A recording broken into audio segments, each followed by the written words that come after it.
السلام عليكم ورحمة الله.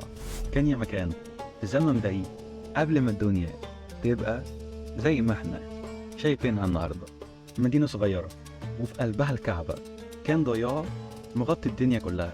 تخيلوا معانا بيوت مبنية من الطين وناس عايشة على التمور والألبان، وسوق مليان ألوان كتير وروايح.